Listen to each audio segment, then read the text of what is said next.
কথায় কথায় রেগে যাওয়া মানুষদেরকে আমরা বদমেজাজি বলি। এই বদমেজাজি মানুষদেরকে সবসময় বাদের খাতায় রাখা হয়। বদমেজাজি মানুষেরা জীবনে যা পায় তার চেয়ে 100 গুণ বেশি হারায়, শুধু এই রাগের কারণে। বদমেজাজি মানুষদেরকে সবাই অ্যাভয়েড করে চলে, সেটা পরিবারের মানুষও আবার বাইরের মানুষও। তাই রাগ কমানোর প্রথম পয়েন্ট বোঝা, আন্ডারস্ট্যান্ডিং। কোথায় রাগ করব আর কোথায় রাগ করব না, রাগ কম বেশি সবারই আছে। যে কথায় পরিবারের মানুষের সাথে রাগ দেখান, সেই একই কথা যদি বাহিরের মানুষ বা কোনো পুলিশ আপনাকে বলে, তখন কিন্তু আপনি ঠিকই মাথা নিচু করে শুনবেন।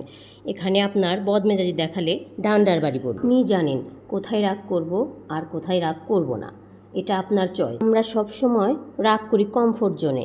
বাবা মা, ভাই বোন, স্বামী স্ত্রী, এদের সাথে খুব সহজেই রাগ দেখাতে পারি। আমরা জানি এই মানুষগুলোর সাথে রাগ দেখালে কখনোই ছেড়ে যাবে না, কিন্তু প্রতিদিন এই খিটখিটে রাগ দেখাতে দেখাতে আপনি আপনার প্রিয় মানুষদের অনেক অপছন্দের মানুষ হয়ে যাচ্ছেন। তাই আজকে থেকে বুঝবেন রাগ কখন করব আর রাগ কখন করব না।